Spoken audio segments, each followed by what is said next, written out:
want to talk to you about one of the greatest pleasures of my life, walking on battlefields, exploring battlefields of the world. I got first introduced to exploring battlefields in the early 1940s, when I was dressed in a drab uniform and was off on a prolonged tour of foreign countries. There was no choice of where I went. Travel arrangements were free, but primitive. There were no hotels, and there was no guarantee I was going to come back. And once overseas, history was totally ignored in the insatiable quest for wine and women, backed by the urge to stay alive. Now, I've spent some of the worst and unhappiest days of my life on World War II battlefields, and they were made bearable only by the comrades around me. I've spent some of the best and happiest days of my life on historic battlefields, made even better by the presence of my fellow battlefield walkers and wargamers. Over the last 25 years, I have personally explored and walked 288 battlefields, 28 wars, spread over a period of 1,250 years, beginning at Roncesvalles in the pass between France and Spain. I've been in Austria, Belgium, Canada, England, France, Holland, Portugal, Scotland, South Africa, Spain, USA and Wales. And that doesn't include those fields in North Africa and Italy, where I was in uniform and I didn't have time to explore or take photographs.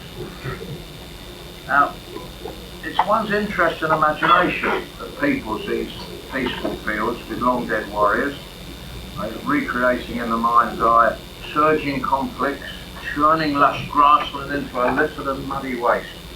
If you stand on a historic field, you concentrate the mind, you recall all that has been read, all that you've written, and then you invoke the aid of that most discerning of all writers, William Shakespeare, whose advice to battlefield walkers is invaluable. On your imaginary forces work, think, when we talk of horses, that you see them, printing their proud hooves into the receiving earth. For 'tis your thoughts that must now deck our kings, carry them here and there, jumping over time, turning the accomplishment of many years into an hourglass. And the narrator said that, of course, in Henry V. So, you get that much inspiration, and you do a bit of patient walking about and a pair of binoculars, and you can begin to weave a very colourful tapestry. Now, not unreasonably, you could ask yourself, why should I want to visit a battlefield where men fought and died? Of course, wargamers, you'll have a ready answer to that. We say, this is the thing we're interested in. But the true answer is that warfare is a pursuit thrust upon man by powers beyond his control. Disturbingly, he finds fighting and violence to be evocative, stirring the imagination and quickening the blood. There's only two living creatures that purposefully wage war on each other. One is man and the other's the ant. Everybody else just does it for hunting or for protection. But mankind, as we are seeing recently in Bosnia and Somalia all over the place, we're terrible really, the things we do to our fellows. Long before film producers realised that violence stirred the imagination and quickened the blood, William Shakespeare got the hang of it. He said, "In peace, there's nothing so becomes a man as modest stillness and humility. But when the blast of war blows in our ears, then imitate the action of the tiger, stiffen the sinews, summon up the blood, disguise fair nature with hard-favoured rage, then lend the eye a terrible aspect.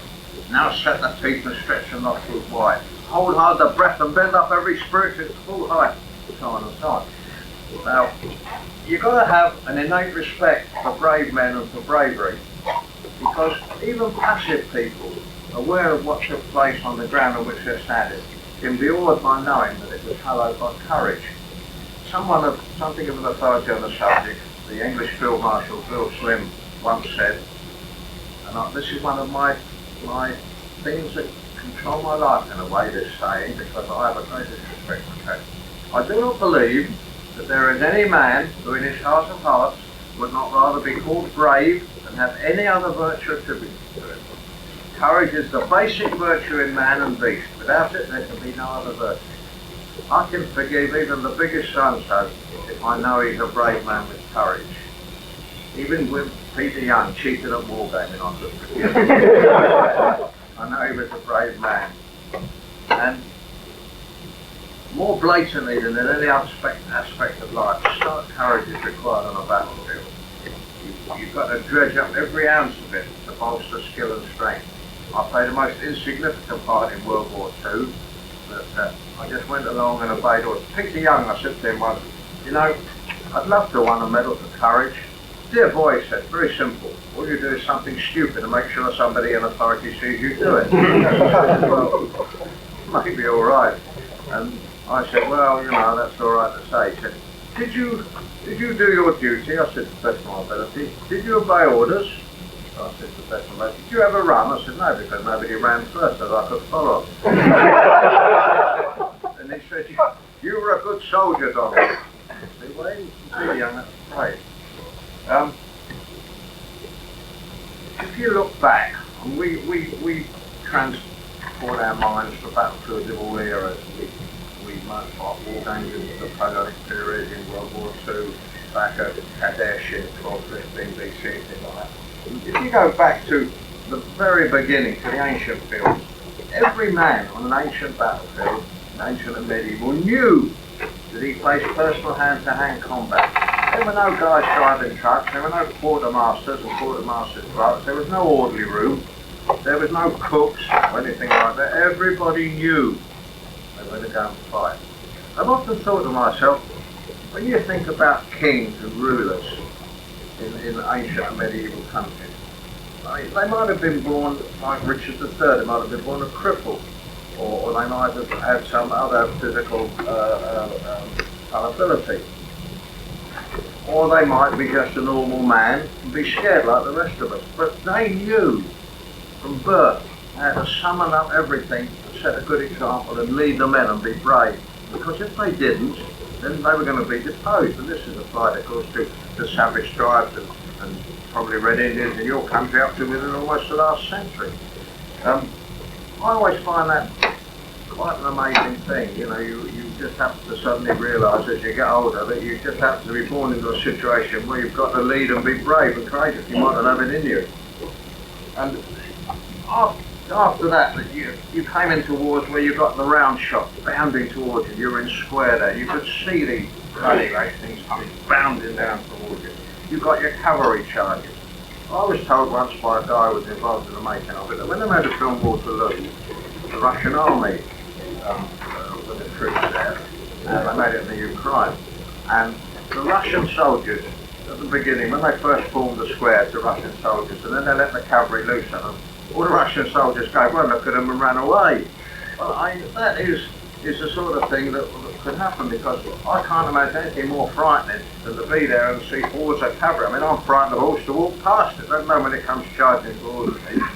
And now you've got World War I and Spore War, you've got slicing shrapnel, you've got high explosives now, you've got scything machine guns. Imagine going over the top of the Somme. Many of you have seen that film Gallipoli, the Australian film there, and the graphic way in which they get these guys over the top of the Turks there with the machine guns and the race goes forward and forward. It's taken a terrific amount of something, right? And you know why you do it. If you were left on your own, you wouldn't do it. You'd do it because Charlie does it, and Tom does it, and Harry does it, and you know you can't let them down. And you do it with them because you don't want them to think that you're a coward. Man doesn't fight for queens, kings, countries, politicians, principles. Man fights for his mates, for his regiment, or if he's a sailor, for his ship, or if he's an airman, for the crew of his aircraft. That's what you fight for. You fight for the immediate local things around you. Now, you had, in my war, you had screaming dive bombers, you had battering tanks, and now you've got implantable nuclear weapons. I mean, tanks are frightening things. I served in a tank regiment, and tanks are frightening things, even to be associated. When you look at a tank and you climb inside a tank, it's a very fearsome thing, really. And I'm going back now 50 years, of course. And I remember when the Germans had much better tanks than us, and I can remember we'd never heard of a Tiger tank in my regiment when we were in North Africa. We had never heard it existed. We knew about Panthers and Mark IVs, and we knew they were good. We'd never heard of a Tiger tank. And before we'd even been in action, my brigade were somewhere or other up in Algeria, on the border of Tunisia, I can't remember where it was now. And one misty morning, there was this terrible clattering of tank tracks out in front of us. You can hear tank tracks and you can hear, and if you know that your own lot are here behind you, you know that that lot out there that make the clattering are going to give you trouble. Well, this noise went on, and everybody, every gunner in the brigade opened up. There was everything was firing out to the mist and all that. When the mist died away and dawn came, about 400 yards away was a Tiger tank. Everybody was appalled. Never seen anything like this. It might have been something from Mars. This bloody great thing standing there. And what had happened, the 142nd Royal Armoured Corps on our left, who were an infantry that converted into armour, had fantastically and luckily hit the track. Equally luckily, they had caught the tank where the crew were a bit nervous, and the crew had got out. I don't know what happened to us, because the Jerry's were very hot about their target. They didn't want to fall into our hands. They'd got out and abandoned this tank, and they'd left it there. And I remember we were all went up in different sections and that to have a look at it and everything like that. And then later on, they sent a transporter down. And I got a photograph at home, and I can't think how or where I got it from, of this Tiger being winched up onto the transporter and being taken away. And that is a thing that stays in one's memory, thing like that. And you've got to realise that from the very beginning, I said earlier that the war, that man has a violent streak to him and rather enjoys wars. I mean, it's like we sit there and my wife gets very cross with me because I love violent films. I like war films, I like westerns, and I like gangster films. And I've got them on video and tape, and I'm only allowed to watch them when she's out or anything like that, you see. From the beginnings of time, war has brought out the best and the worst in man. It brings out courage, or it brings out fear. It brings out dignity, or it brings out abjectness. It brings out nobility or bravery, selfishness or selfishness, selflessness or selfishness. It brings out, it makes a good man better and a bad man worse. Somebody was saying to me the other day when we were talking in England about the E-Day, and they were talking about something other. They said, your generation, they were a younger man, they said, your generation were lucky in that you had the war. Well, some people have said, go on, it wasn't lucky at all. But I could see what he meant, because in World War II, you had a sort of a focal point, you had a focus. And when you look back on it, I think that I'm speaking now as a Brit, I think that you had the chance to display nobility, which in another period you would never have had a chance to bring out. You could bring your little bit of personal nobility out to do something for your country and your friends. I remember after Dunkirk, when France had fallen, we were in England there, and nobody ever thought we were going to lose. God knows how they ever thought we were going to win either, because we had nothing. We'd left it all over in France, and we had absolutely nothing. I was down at Bovington, the tank regiment depot, and they got this great big World War I Mark V tank, the old-fashioned tank that they tracked right around, standing on a plinth outside the main gates of the camp. And I remember being on a fatigue party that helped take the guns out of it and clean them so we could use them to defend ourselves. And you had your little chance to produce this spark of nobility, and you look back on it, and you had a sort of a purpose. And you may find this hard to believe or understand, but I can see it, and I'm very glad that I had a chance to do it. Because there's no doubt at all about it that in war and on the battlefield, the whole spectrum, the entire spectrum of human emotion is available, is there. Now, when you walk a historic battlefield, I mean, you might go up the road to Gettysburg from here, and there it is. It's your battlefields, of course, are absolutely superb. You've got your visitor centres, they're beautifully marked, and a person who knows nothing about them could go to Gettysburg, following the signs or going on one they conducted to us in the air. You could become a relative expert on the battlefield, go away telling everybody about Gettysburg. But battlefields in most parts of the world, people don't know about them at all. They're not marked or anything. I was with a bunch of guys once, and we were in France, and we were at Morlaix in Brittany, and at Morlaix in 1336, the Duke of Northampton and a small British force of archers and men at arms fought a battle on the edge of a wood against a much superior French force. And they dug shallow trenches to stop the French cavalry, and they put caltrops down, you know, these things to clear the horses loose and everything. And the archers hidden in the borders of the wood, they fired, and they won this battle. Well, we found this place, and we looked at it, we said, right, this is it all right. And it was on a farm, and there was a farmhouse. So we got to the door of the farm, and one of my friends, Chris, he lived in France, spoke fluent French. We knocked on the door, and this farmer's wife came to the door. So he said, well, you're madame, it's still with you, you know, looking at the maintenance. So we said, may we look at the battlefield? So she said, oh, it's down, you know, further down the road. So we looked at it, she said, you know, the Americans. And I said, no, we don't mean that. We don't mean that. We mean the battlefield on your land. She said, what battlefield? I said, that one over there. On the edge of the wood. We looked at it, expecting to see a load of soldiers, I think. And she said, who was fighting there? So we said, well, a British force were in the edge of the woods, and it was 600 years ago, and they were attacked by the French. So she said, who won? So we said, I'm afraid we did, madam. So she said, Count de Marche.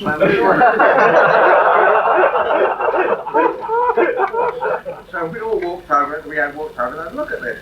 There's a funny sequel to this, because we're looking at this area, and we're sort of working out, we got out, because when we go on this, we do a lot of research, we know what we're looking for. And we could see guys, men, hidden in the grass behind us in this wood. You know, at first, this place is haunted, look. And they were policemen, and seemingly the previous night somebody had been murdered over in the wood beyond. And I don't know what they thought we were, they didn't interfere with us, but the place was alive with cops.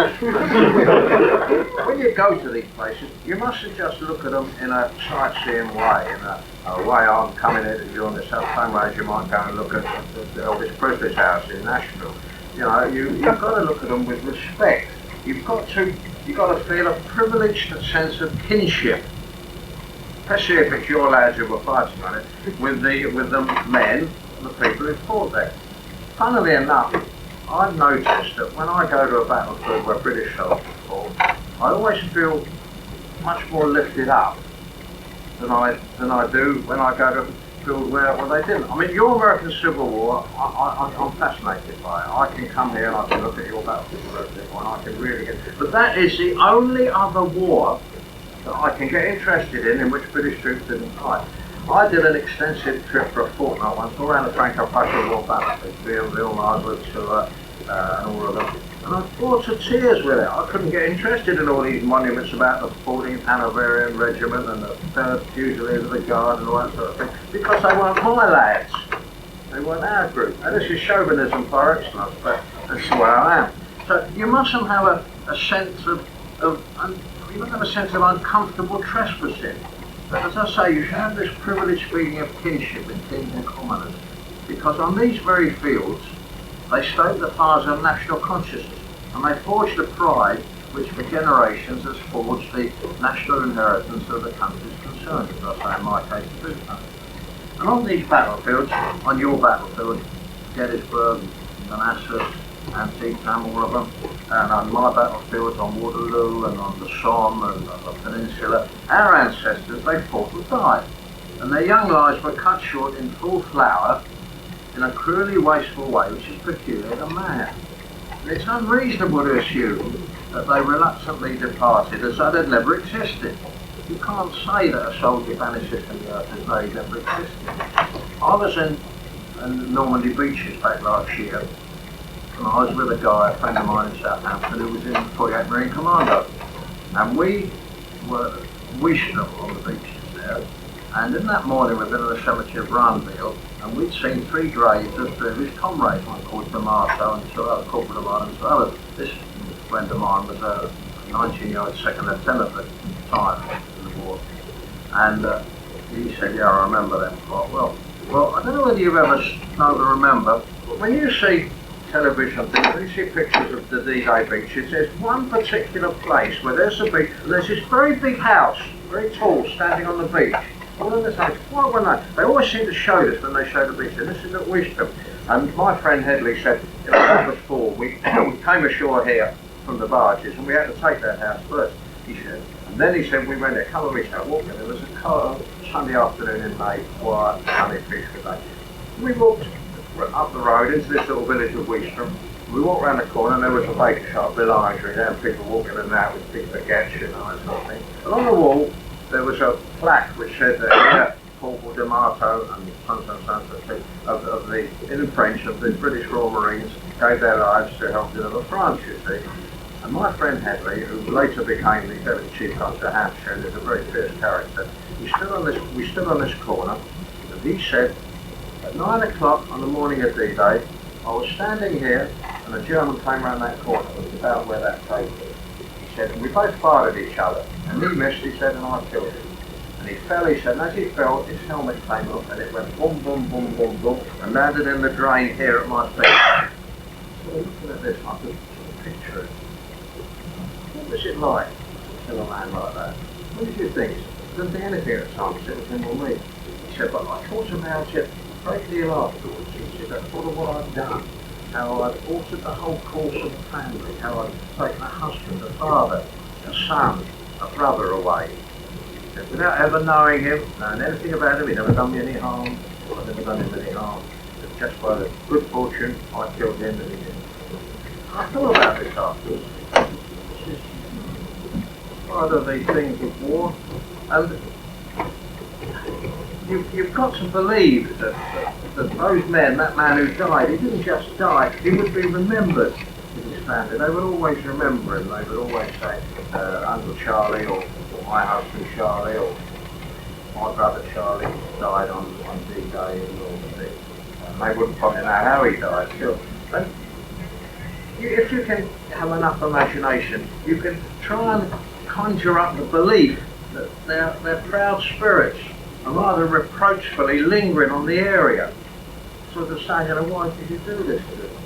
And if you've got a good enough imagination, you can go to battlefields. Some of these battlefields, which I've discussed in there, can be very evocative, much more so than others.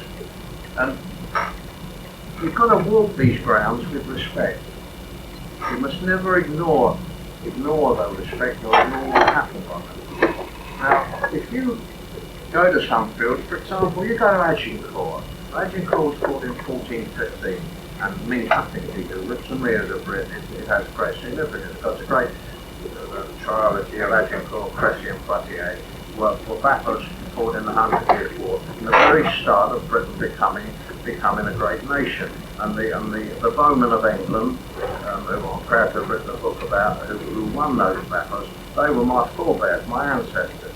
And I feel a great kinship with them, because as I was explaining yesterday, you can go to the Records Office in London, in Kew, and you can find nominal rolls of Henry V's army at Agincourt, all their names, all one after the other there, and you can find old English names there. You can find Allen, Allenson, Baines, Barton, Dodson, Edgerton, and there they all are. And very few of these names are names that are other than English names.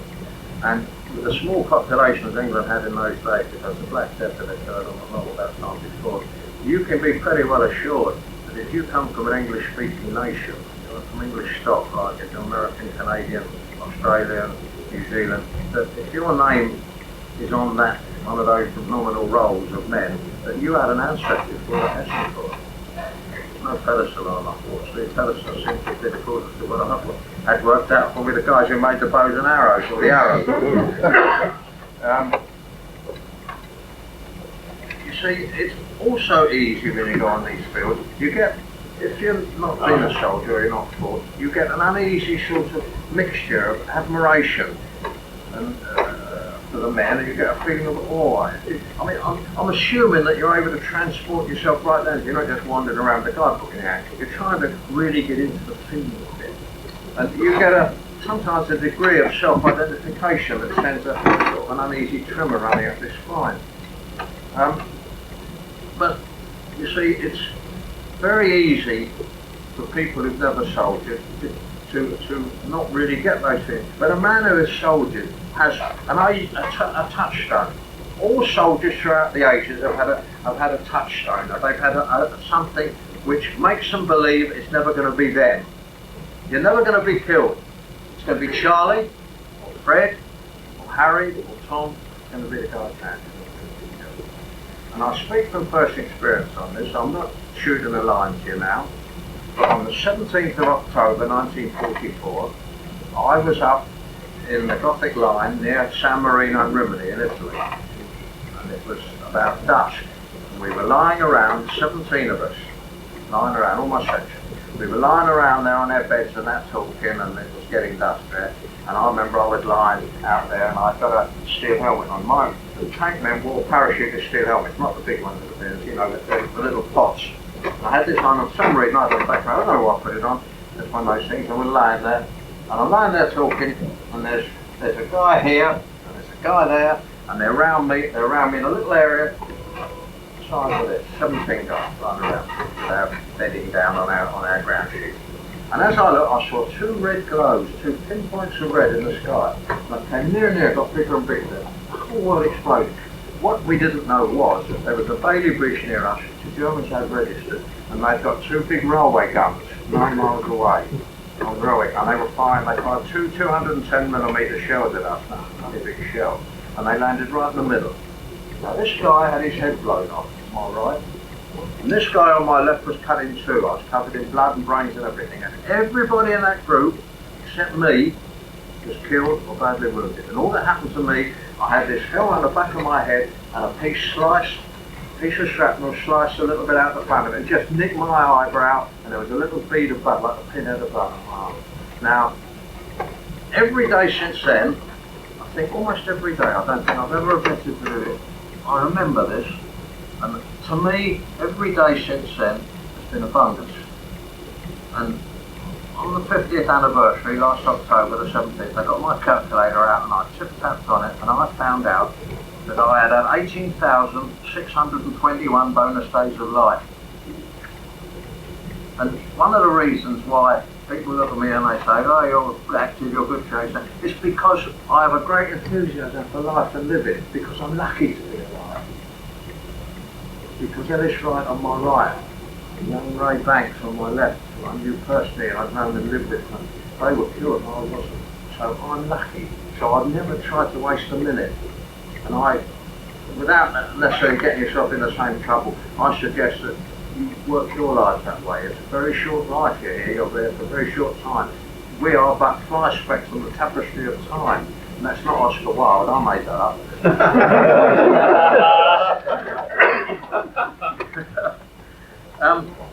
Now, if you can't accept all these things that I've said about battlefield days should take them properly, you've got to look at it, if you're looking at it from a war's point of view, on the basis that you can't hope to understand today and tomorrow without considering yesterday.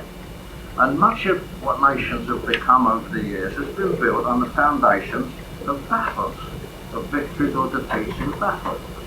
In our case, the Brits' case, Agincourt 1415, Waterloo 1815. In your case, Lexington, Yorktown, Gettysburg, just to name a few. And battlefield walking and wargaming are synonymous. They go hand in hand, with the walking providing not only the background knowledge, but more important, the sheer inspiration to return home and be one in miniature with our ancestors who fought on these fields, and whose courage and steadfastness we attempt to graft on our little soldiers. And we have the consolation of knowing that when we fight battles that existed, there are no metal or plastic widows and orphans. There is no grieving, because they are just mini figures doing their job. Now, as wargamers, we dredge the last ounce out of battlefield exploring, because you view the topography of the peaceful field with all the clinical curiosity of the military historians. You consider the tactical features that have to be introduced on tabletop terrains that are scaled down versions of what you're looking at. Armies of authentically painted figures and hopefully scaled down to the order of battle of the battle concern. Now, if you've walked a battlefield, you've a much better chance of reproducing in miniature an accurate topographically scaled representation of the actual site if you're attempting to recreate that historical topic. But if the reconstruction is to represent the real life battle in anything but name, that factor has to apply, because that and the reasonably scaled down proportion of the original formations, both in number and types, are essential. And you've got to reproduce, simulate their actions in a tactically accurate manner. I was talking about the Sheffield war games, about trying to fight war games without hindsight and without using today's knowledge to draft onto the figures of 3 or 4 centuries ago, military tactics and abilities which they had no knowledge at that time.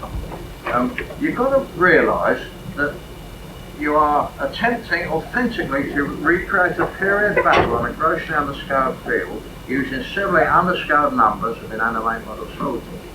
And walking battlefields is more to offer than reconstructions of the battles themselves, because we satisfy our minds on facts which our reading has not really solved.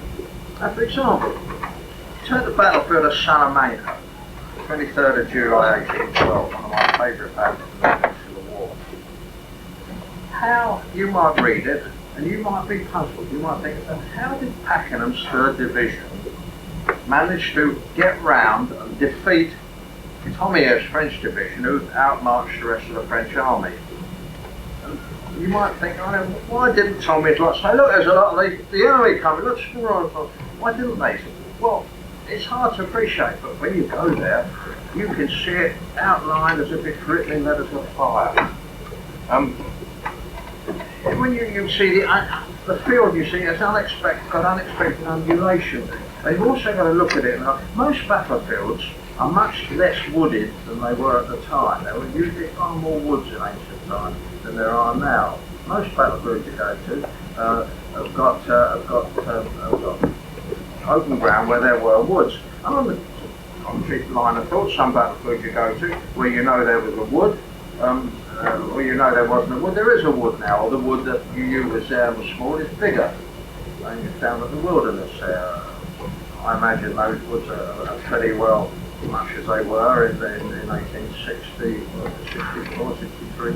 And I would say that is pretty much the same. But it's not beyond the bounds of reason to assume that some farmer who lives down there can chop a lot of woodland down to give himself a bit more ground.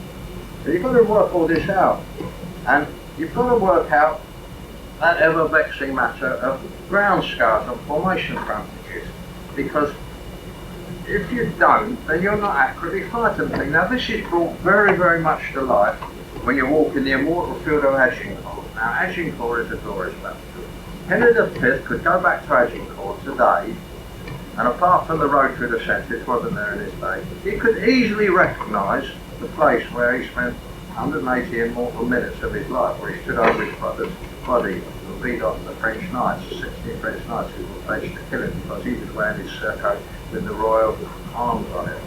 It's exactly like it. Now, if you go there, it's wonderful. You see, you get yourself in the right frame of mind. You read it up. If necessary, you read Henry V and Shakespeare, or you go and see Olivia in it, or you see Kenneth Branagh in Henry V. And you read it up, and you know what happened. You know that the British had 6,000 men, 5,000 were archers, 1,000 men armed, and you know the French more or less had 25,000 men and were very confident of victory. You know that Henry's men had marched a long way. They'd come all around some of the old World War I battlefields. They'd marched up the Somme there until they'd managed to get across the Somme, with the French army marched on the other side, and then they managed to get across the loop of the Somme, so they got over before the French could get round. You know these things, and you've followed that route, and you've arrived at Agincourt via a Ford Sierra or a Mercedes car, whereas the other 4 guys walked on their flat feet. You see, but you got there, and you've got it in your mind, and you sort of worked yourself up a bit with it. And this is particularly applicable if you go to a battlefield and you camp on it overnight. I've camped on a lot of battlefields overnight, and sometimes you can always be kept awake at night, feeling that the spirits of the people who were there exist. It's very, you've got a good imagination with this.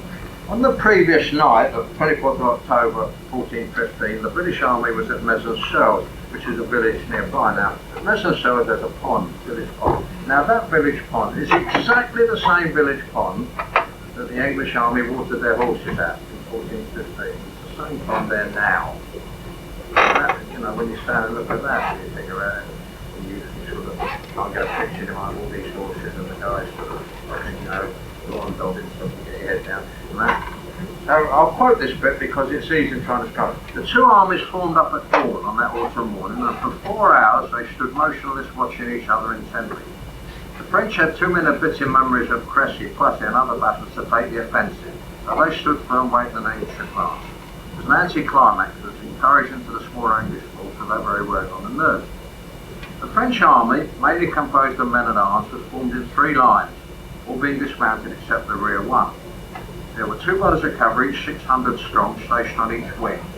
Their lines were about 5 or 6 deep, and the French front was about 1,200 yards, and was very congested for their force of about 25,000 men. So they were very densely packed. Now, the Agincourt position is the Tramcourt Woods on the right, the Agincourt Woods on the left. Mesnil is behind me, there's the woods, and they go like that. The further in the woods you get, the shorter your line. The further back you get, the bigger your line. Now, it was to the English advantage with 6,000 men to have a short line.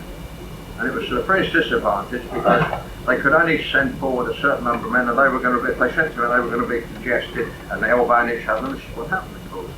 So, during their long wait, the English archers had the chance to view the arena. They saw that they filled one side of a triangle, and the other sides were being formed by the massed French army in front of them. And the Agincourt Woods were on the left, Tramcourt Woods on the right. The whole was about 940 yards wide at its narrowest point, and the 2 armies were about 1,000 yards apart, full view of each other, with a slight depth between them. The ground beneath their feet was ploughed, newly sown wheat field made very soft and muddy by the trampling of feet after days of heavy rain. Now they stood there. Now Henry had to get the French to attack him. They had to be made to attack and come into the fire of these archers, these incomparable archers, who could keep them. It was fire and arrow, and before it, as it split it, they had another 11 in the air. They were fantastic. And that reminds me of something I'll cut in here, because I have to say things that I remember. When you go old, you forget things. About a year ago, the phone rang at home, and the guy said, "Are you Donald Featherstone who wrote the Bowman of England?" I said, "Yeah, that's right." He said, "I want to subpoena you as a technical official witness." I never thought. And the story was that there was this crazy guy, very wealthy, who outside London had a beautiful big house with a drive, you see. Well, he was a fisherman, and he caught a fish, I don't know what it was, somewhere off the coast of Devon or somewhere, and it was the biggest fish its size ever caught, a massive great thing. So he brought it back, had it stuffed and put it on the roof of his garage. It's bloody great fish on the roof of the garage. But the planning people objected this and made him take it down. But he was so upset with this that he went out and paid £7,000 for a self-propelled gun, a priest, which he put in his front drive with a full-size blown-up model of Winston Churchill. One of these inflatable things, you see. And in his front drive there, where the planning people came round and objected to this as well, and there was some trouble, you see. And he threw them off his premises, and he went like that to them as they went, you see. Well, they were summoning him, amongst other things, for making offensive gestures to them. Well, this guy with Ringwood was a solicitor, and he said he had been told that in my book I said that this sign was the sign that the English archers did to the French to show them they still got their 2 drawing fingers, and the French, if they captured them, used to cut those 2 fingers off, you see. So he said they wanted me to make a deposition that this guy wasn't really doing that to the other people, really. He was just showing them what the English archers did at Agincourt. I never heard any more about it, but there we are. Anyway, we've got our 2 armies lined up, haven't we? We've got the French there, all the French, you see, and my little lot here with the British. Now, old Sir Thomas Erpingham, they always say old Sir Thomas Erpingham, well, that makes me a bit sad, because he's about 7 years younger than I am now. He went forward and he cried, "Advance banners," King's instructions, and there's the rock, which basically means sort of knees bent, sort of, you know, get yourself moving, lads. And it was 11 o'clock and they went forward. Now they went forward and halted, and you can tell where they halted. Now I'll tell you how you can tell, because the road goes through from the Mesnil crossroads and it goes right through the centre of the battlefield. And on the right is great big clump of trees. And in that clump of trees there's a burial pit. There's also a monument in there to the two sons of the Count of Agincourt who were killed in the Franco-Prussian War in 1870. But there is this burial pit, you see. Now, in a battle in those days, you didn't have the Commonwealth graves people, or you didn't have anybody bringing dead body bags back to Arlington, anything like that. Guys were buried where they fell. So if you know the approximate killing range, or the more or less approximate, you more or less know what the killing range is of the English archers, English arrows, and you know that the bodies were dragged across into that pit, you've got a pretty fair idea they were killed in the area by that pit. So therefore you just go back, that the distance you know is the range of the English archers, and you can say this is where the English line was. See? Now, if you pace out the distance, we've done this, we've paced it out, and we've also done it by a car around the road at the top.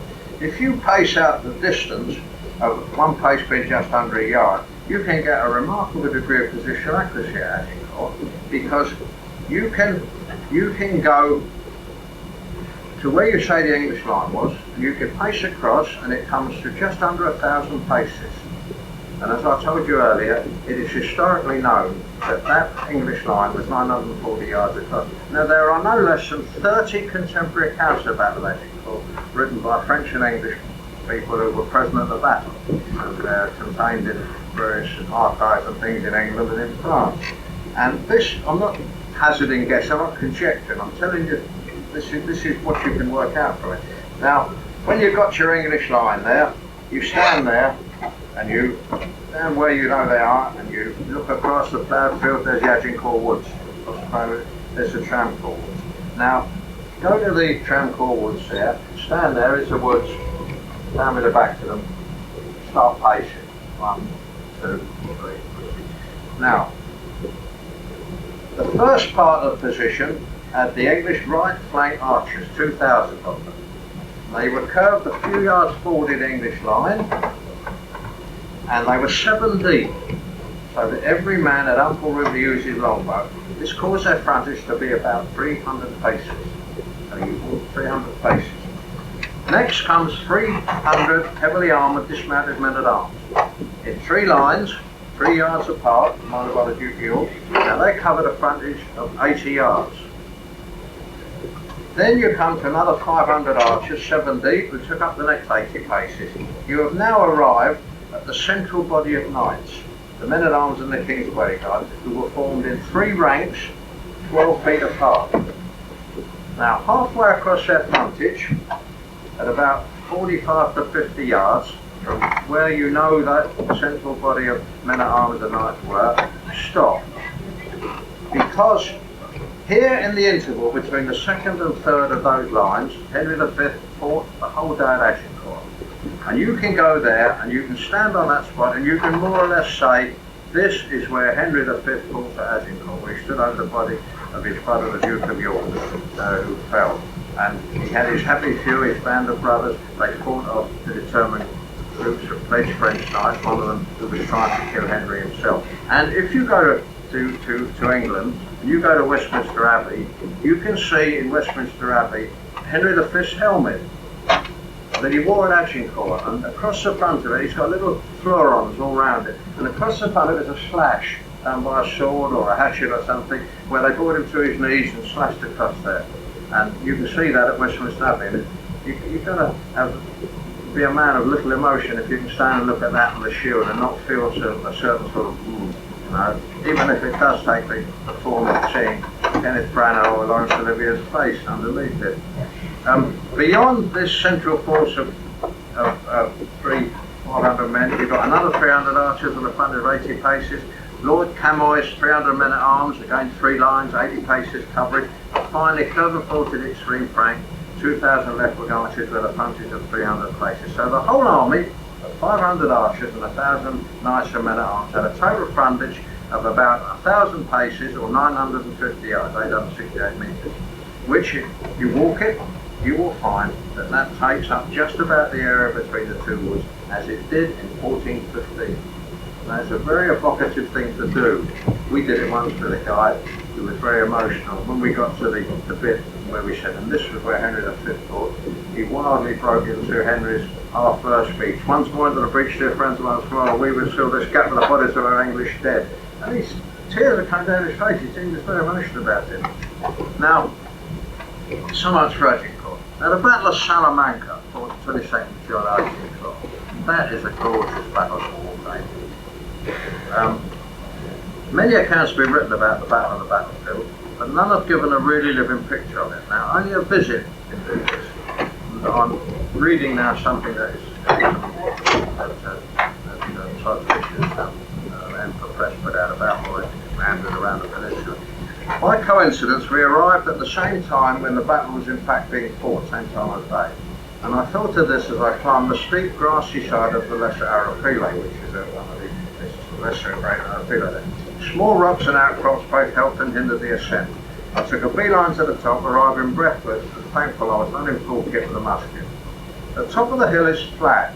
Harsh tussocks of grass and rock break the harsh outline, already yellowing and dry. After photographing the entire field, I started to study the ground. One could imagine the tension of the day, caused by the frustration of retreating and impatience of waiting to see if a battle would or would not be fought. The battleground can be described as two reversed L's, formed by broken ridges and hills. The two L's are anything from 1,200 to 1,800 yards apart, with the western one fitting inside the eastern feature. The Lesser Arapile, where I stood, is the southeastern point of the British or western feature. The Greater Arapile is standing about 800 yards away from the Lesser in a southwesterly direction, and is forward of the main eastern ridge. Hot summer sun illuminates the area of rolling ridges, flat or gentle slope, with woods visible in the distance. Now, I've been to Salamanca 4 or 5 times, and I remember the first time I went there, we were with David Chandler, a historical society in Britain, and it was very cold. We went up there, and David Chandler has an absolutely, what's the word I want?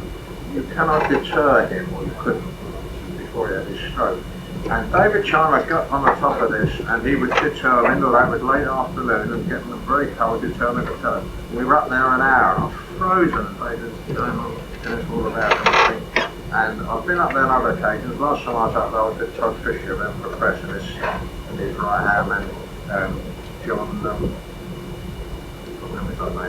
Anyway, the thing that surprises you about it is when you see maps, battlefields on maps, they seem to be flat. But it's amazing how much dead ground there is in Salamanca. There's nothing, there's very few woods, nothing at all.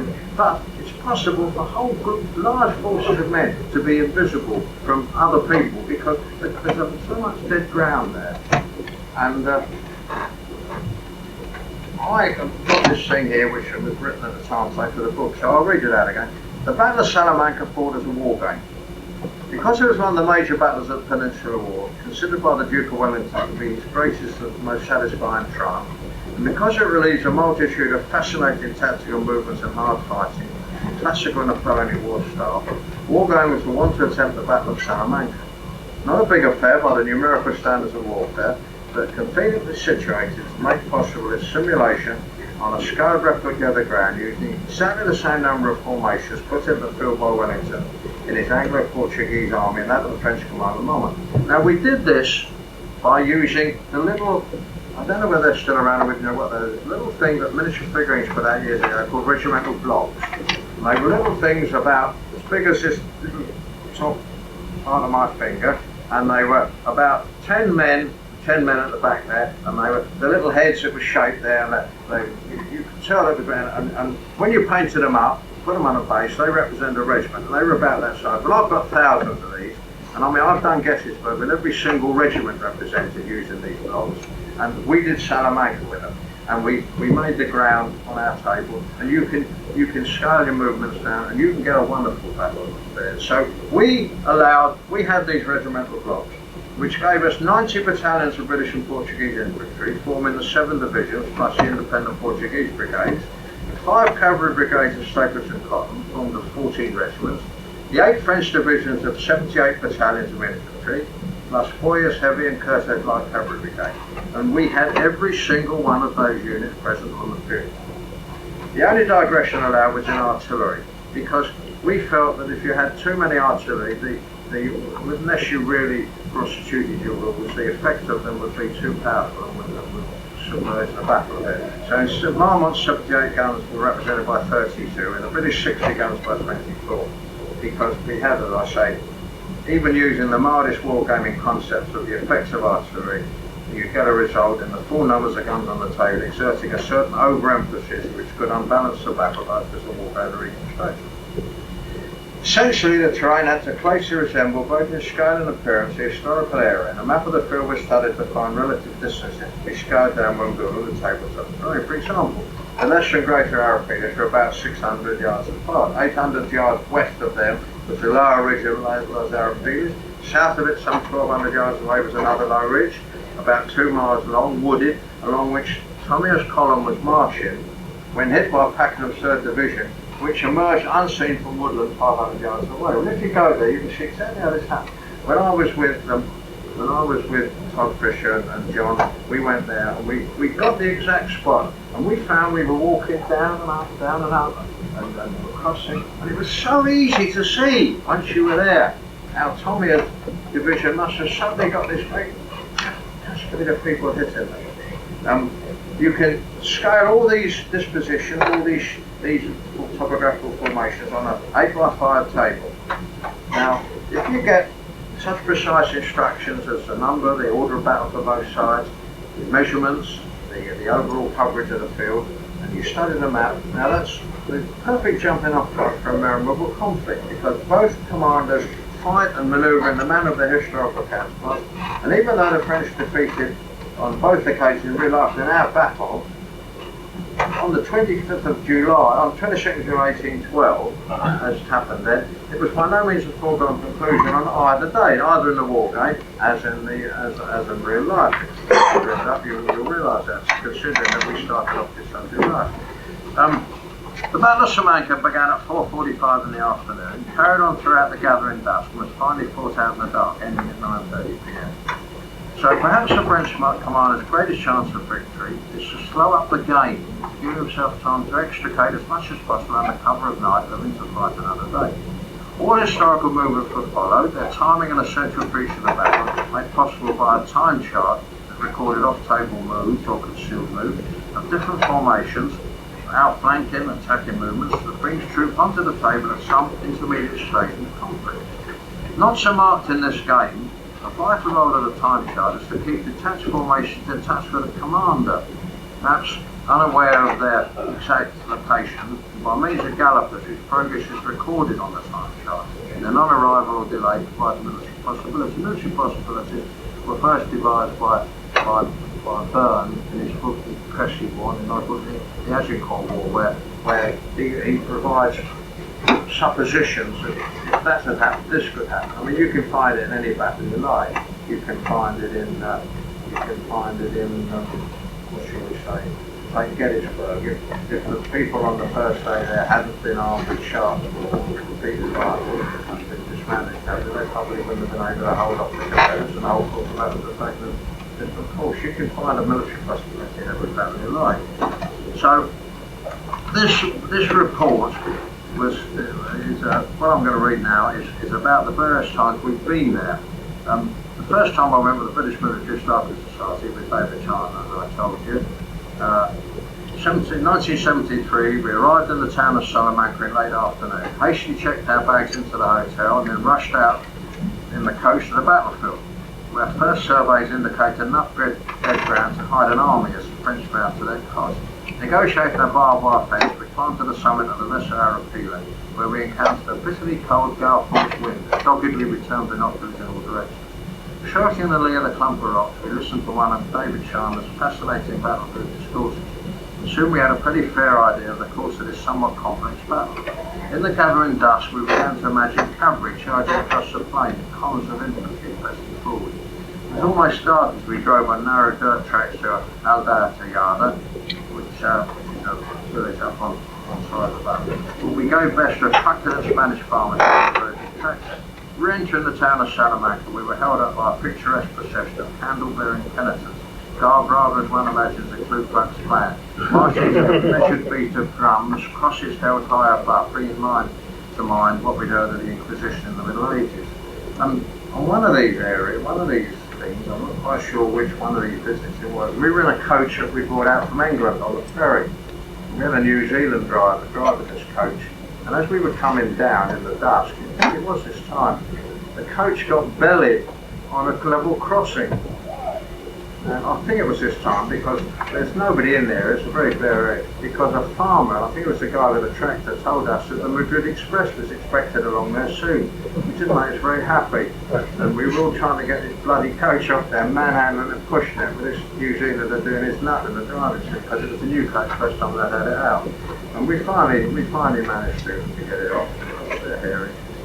The next year, 1975, there again, when I first arrived in the town of Salamanca, a very pleasant and civilised and colourful city, we lunched outdoors in the impressively colonnaded Plaza Mayor in the hot sun. Then we drove out to the battlefield, where last year on a much colder day we descended the lesser Arab feelings. This time we walked the area between the two Arab feelings, halting to listen to David telling you a concise but colourful account of the events that had occurred over the ground on which we were standing. I'm trying to put you the picture to show you how enjoyable it all is, how you go and you get immersed in it and you've got your mates in it. We used to travel on these things in a coach, and my friends and I used to take up the back seat in a sort of traditional, which we called the sergeant's mess. Funnily enough, all 5 of us had all been sergeants, and we had one very strict rule about that sergeant's mess. There was to be no drinking before 9:30 in the morning. We used to keep the hooch under the seat, and it was very, very good. And that was the trip where we had with us a judge, a British judge, retired judge, by God he looked the part, and his wife. Now she was younger than him, and she was quite a dainty thing, more than 27,000 or that sort of thing. And I used to chat merrily to her in the evenings in the hotel after dinner. And the judge was a very dour man, you see. When we first met at Heathrow, he said to David Chandler, "Chandler, you were at Balliol, I believe." And I said, "That's right, yes, Balliol was my doctor." He said, "I was at Queen's. I don't have to remind you that it's surnames at Oxford, no Christian names. I will be Higgins to you, and you will be Chandler to me." So he crossed out Charlie Higgins, whatever his name was up there, you see. Well, this went on, we got around there, and we got to a bridge at Al Manzara, I think it was, where I've been about 4 or 5 times before. And I was sitting on the back seat, I think I'd nursed a hangover from the night before. And Chandler said, "Let's go and look at the bridge now. Come on everybody." So they all got out. And about 3 seats in front of me, the judge said to his wife, "I'm going to have a nap, dear." And he put his Panama hat over his eyes, I sat back like that, you see, and this poor woman was sitting there in bed last, so I said, "Come on, Mr. Higgins, we'll go down there together." So I went down and I handed her down from the coach and we were walking along. So she said, "Are you familiar with Kipling?" So I just wondered from her whether she meant Kipling as an activity or Kipling as a poet.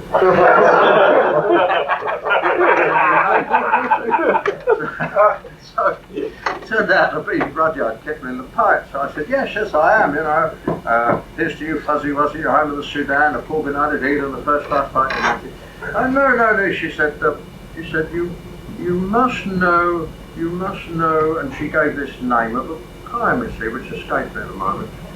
So I said, no, I can't recall that. "You must do," she said, "you must do." I said, "Why must I?" She said, "It's all about your countrymen." I said, "My countrymen?" "Yes," she said, "it's all about the New South Wales battalion in the Boer War." I said, "New South Wales, that's Australia, isn't it?" "That's right," she said. I said, "I'm not Australian." She said, "Yes, you are." I said, "No, I'm not." "Yes, you are." I said, "No, I'm not. I come from London." She said, "But you talk like an Australian. My husband says you're an Australian." He said, "You talk like an Australian." So I said, "No, I'm a London Cockney. That's Cockney accent." "God," she said, "my husband will be furious. I daren't tell him that you're not an Australian. He says you're an Australian." So she never spoke to me anymore for the rest of the week.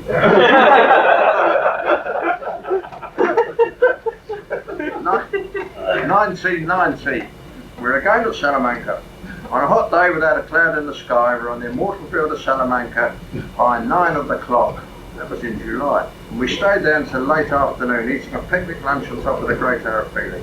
Quite unchanged and unbuilt on, except for a wispy railway line and a minute halt. It is a field where everything falls into place.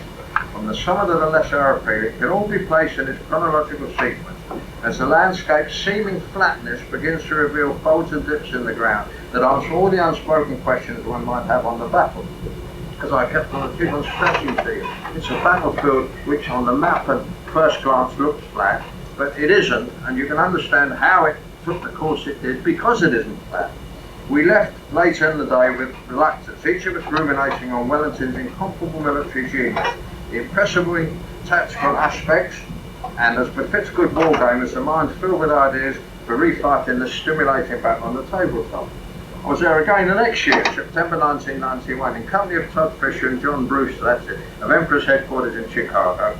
A long drive was made from Badajoz through Caceres, Plasencia, and Beja, lying somnolent in the wild regions of central Spain. And we arrived in the region of Salamanca, and we were tired and we were thirsty. And we came across what they call a model hostel, which was sort of a small second-rate hotel, and there it was there. And we stopped for a drink. Well, when we stopped there, I was standing outside. They had a 2-hour appeal, the greater and the lesser.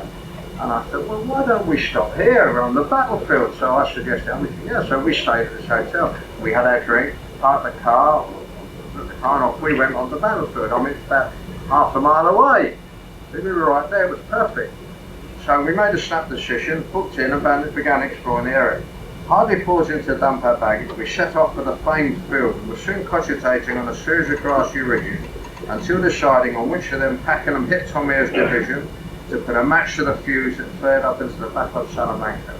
Then on to the Lesser and Greater Arapili, where imagination would give full rein to people the bare and lonely grassland with the warring forces of Cole, Pack, Ferry, Bonner and the rest. Seeking the scene of operation on our left, we drove to Alba de Tormes to determine where the Light Division were engaged and the movements of Foy's force. Now, that was lovely. It was a memorable thing, and it was just one of many memorable battlefields I've been in. It was really beautiful, and the whole thing was lovely with these battles. You see, you go to a battlefield in France, Portugal, Spain, and there'd be a bunch of you. So you take your picnic lunch, and you have your lunch on the battlefield, and then you get on with your exploring and everything. Now, there is one hair-raising story about picnicking on battlefields. We took the ferry in and we came into Bilbao. And we drove from Bilbao and we went into some Spanish self-service store in a little village there, and we were highly delighted without being able to speak any Spanish to get ourselves a very good lunch. We had bottles of wine, patty, lovely crusty bread, cheese, olives, melon, everything all ready, you see. So off we drive till we come to Victoria. And we go over the bridge there, Victoria, where Wellington came over with when they came over this bridge there, and we were driving there. We saw this ridge with a ruined castle up the top. So we said, how about going up there and having our lunch, and we can look up there and take a few photographs, get the map over, and I said we'll move on around the battlefield. So we take the car up this very dusty rough up to this castle, you see, and we all stopped at the basic corner of nature by the wall of the castle, and then we got our blanket out, put the food out, and settled down, you see, and there's all our binoculars and our cameras and our maps, and we're sitting there, you see, and we're eating and laughing and joking. All of a sudden, I've got this big roll full of meat in my hand, and an Alsatian dog leaps over and takes it out of my hand. We turn around and we're clicking, and there's a platoon of soldiers behind us with automatic rifles and big dogs. They're all standing looking at us. Look over them like that. They come up and say, passport, papers. So we give them our passports and they look at them. They look at us, they give them back to us, and they say, no. So then they turned around and went down the hill. Well, now down at the bottom of the hill where they went, there was this sort of big building with towers and things. We thought it was a school or something. And so I said, now come on, lads, let's go. I said, this Franco might have gone, but this is still a police state, and let's go. And my friend Chris Scott, who is now in charge of the Royal Army in the Tower of London, who's a very big and bolshy bloke, said, no bugger him, I'm not going to be chased off, I'm going to stay here and finish my lunch. so we not very happy about this. So just then we hear another noise, and back come these soldiers with an officer with them, and he has a look at all our papers and he says go, go, go, you see. So we think, well, this is enough. So The other two start packing the stuff up into the car. And Roger, one of our party, and I walk to the edge to see if the track, we come up this track here, and we want to go down that track there to get to the rest of the battlefield. There's the big hill there, the one that Felton in the White Company defended, and we stand there, and up the road, rising great shouts at us, the two police cars carrying towards us. You see, so before we can get the car loaded up, these police cars part. One bars the track that we came up, the other one bars the track we were going down. And so we drive the car slowly up there, and when we get there, there's all these guards with their hats turned up at the front. They're all standing there with their hands on unbuckled holsters there, you see, looking at us. And this, we stop, and one of these guards come forward, and he speaks to us in Spanish, though we don't know Spanish. Well, fortuitously, he spoke French, and so did Chris, one of our guys. So he said, "What are you doing here?"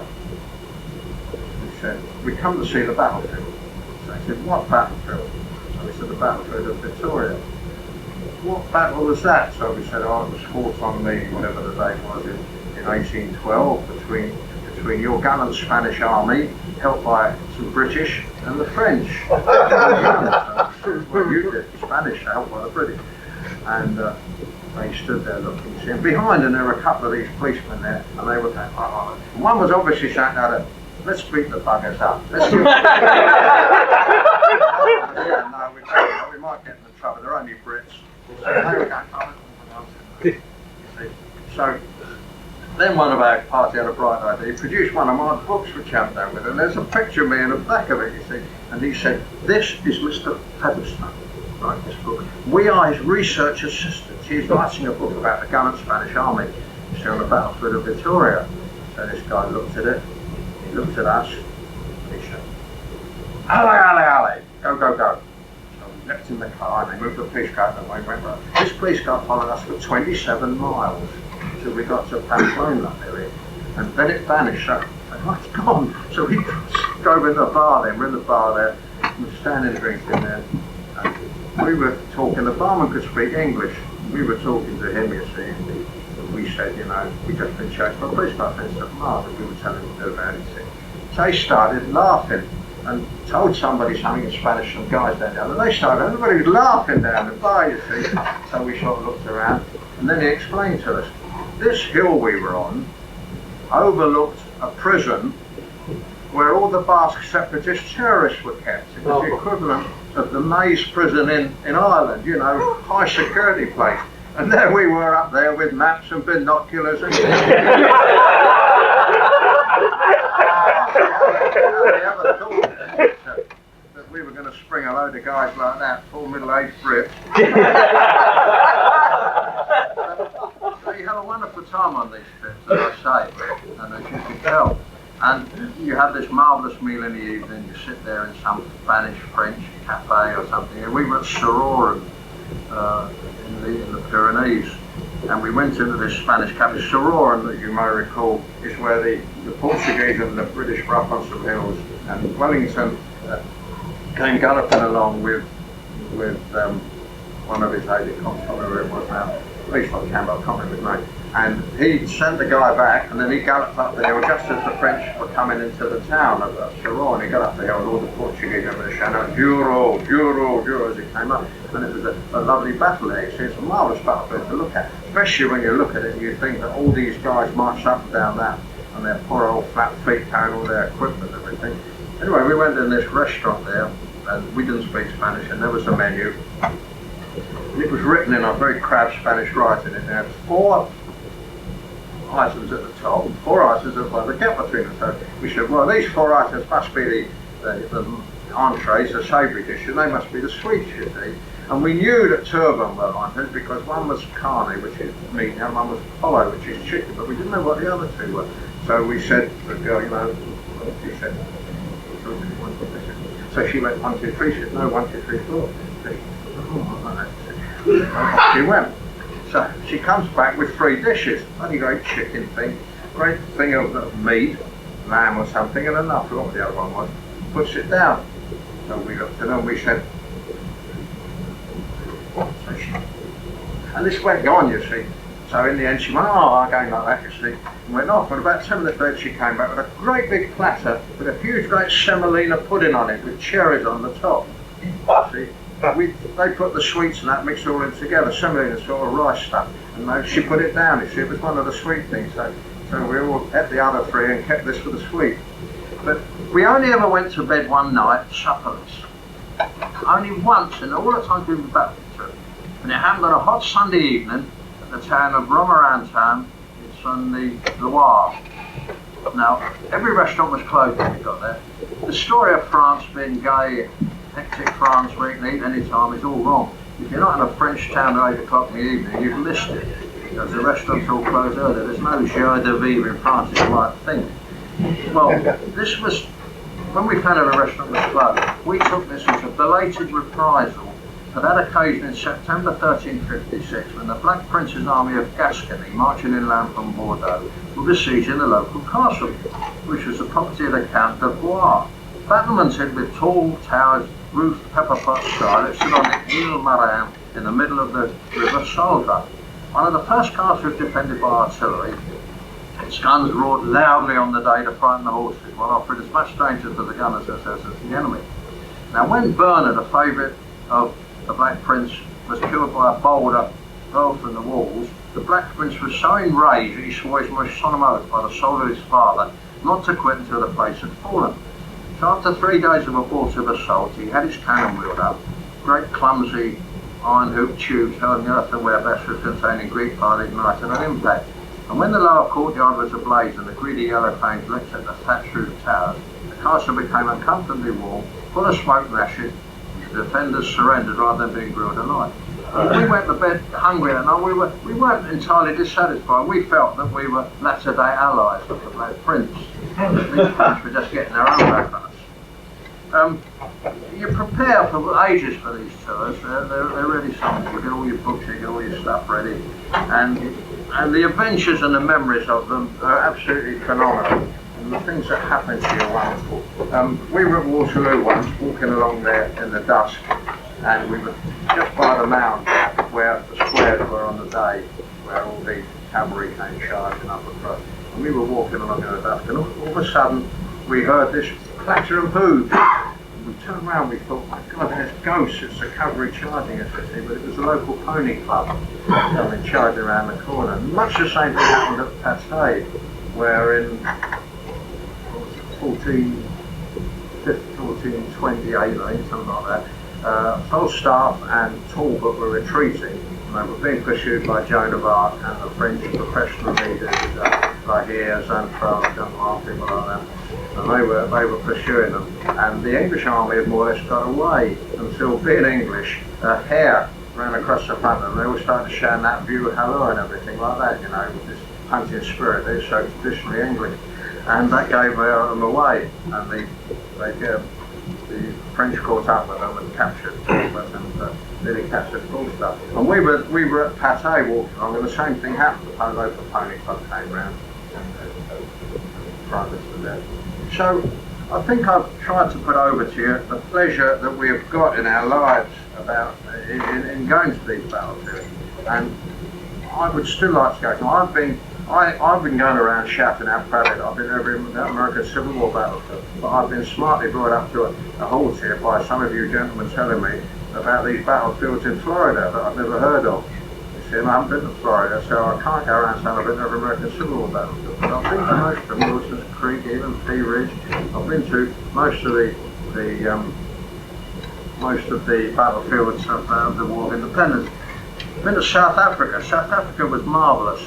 We went over there in 1979, the 100th anniversary of the Zulu War.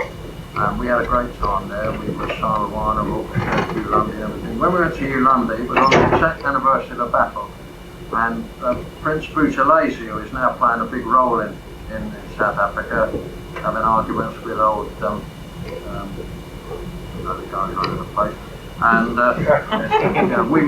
we spent an afternoon with Buthelezi, and we were very, very impressed with him. He was a Rhodes Oxford Rhodes scholar, spoke perfect English. He told us all about things and what was going to happen. And I've been going around since saying to people, if if those ANC people think that, non-Mandela ANC people think they're going to get away without looking after mutilaging his 30,000 Zulus, they got another thing coming. But he's a very fearsome guy. And we went to Rorschach and saw all that, of course. And at Sarawana, it's very interesting, as you can imagine. It's a very evocative battlefield because the British Army, it's evocative to us as Brits, the British Army was wiped out, and there's all the white cairns there with the bodies are buried underneath there. And we were there, and I was with 6 other guys, and they were sitting on a rocky outcrop. There was a big distal boom wagon, one of the big sort of South African covered wagon style things there, and a guy called George Shad from the South African Museum Service was going to tell us about 10,000 people they're going to stand on and tell us the course of the battle. And I went away to take a picture. I wanted to take a picture of that great Gibraltar-like hump that there is at Sarawana without any people in the way. When I came back, walked back like that, sitting on another rock there was this great guy in a safari suit with a broad brim hat with leopard skin tails, and a woman with him with a linen suit. See, so as I walked up, he said, "Morning." So quite spontaneously I said, "I can't believe I'm here." So he said, "Why you say that, man? Why are you here?" So, well, 100th anniversary Zulu War. I said, "We've come over to see the battlefield." I said, "I wrote a book about this area a few years ago." Not very interesting. He said, "Oh, what was that?" So I said, "Oh, it's all about the British Imperial." So he said, "Then you are Donald Featherstone, and that is Captain Carey's Blunder, the definitive work on the subject." So I was astonished, and I said, "You know it?" He said, "Everybody over here knows it." See, and we got talking. He said, "Well, let me introduce myself.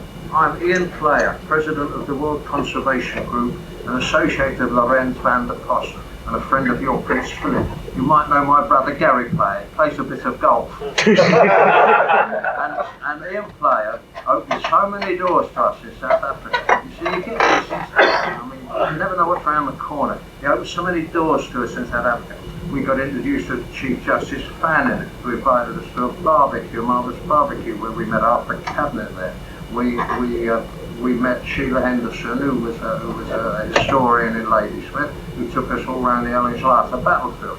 We met a guy called George Tatham, on whose land was the battlefield of Strangula, where part of the Boer War battlefield, where you could go up there and you could look at your maps, and then that was a rocky outcrop where the Connaught Rangers were during the battle, that sort of thing. We went in the Ladysmith, and we had dinner and stayed in a house owned by a guy called Pip. I think he's on the name now. He was a South African attorney, and he'd been an officer in the British Island Regiment during the war. His house was the house that Sir George White had as his headquarters during the siege of Ladysmith. And he took us around. He took us up the top of Spearn Cop. And at Spearn Cop, as you know, the British were there and they were being fired up for it, and they were just wiped out there. And up there, there's these, where the trenches, the shallow trenches were, and that's where the bodies still are. And they've covered them with white rocks, or the rocks painted white with whitewash and that. You can see it all down there. And he took us and showed us a flat boulder, just like a big flat bed. Standing in front of it, there's another boulder like that, a big cleft down the middle. And he said, a fortnight after the battle, 1899, his grandfather took his father up there, and they cleared the bodies away and buried them. And they found more than 100 Mauser bullet cases in this cleft and around this rock. And a Boer had laid on the rock with his Mauser in the cleft, and had just picked off these guys, enfiladed all the way down this trench through the head, at about 20 yards range, right the way down there. Now, about 4 months ago, my wife was reading a book. She's a great reader, and she reads all sorts of weird books. She gets out of the library. And she was reading a book by Joanna Trollope. And I said, "What's that book you're reading with a picture of looks like a Boer on the front?" "Oh," she said, "it's not very interesting. It's all about the Boer War." So I thought, "Let's have a look at it then." So I picked it up, and the first thing I saw, right in the front of it, was this forward by this Angela Trollope, Joanna Trollope, and she wanted to thank Pip Christopher, that's the guy's name in Ladysmith. She wanted to thank Pip Christopher and George Tatham for taking her around and showing her so much of the area, you see. And I leaf through the book, and the hero takes his son up and they fight in the Battle of Spion Kop.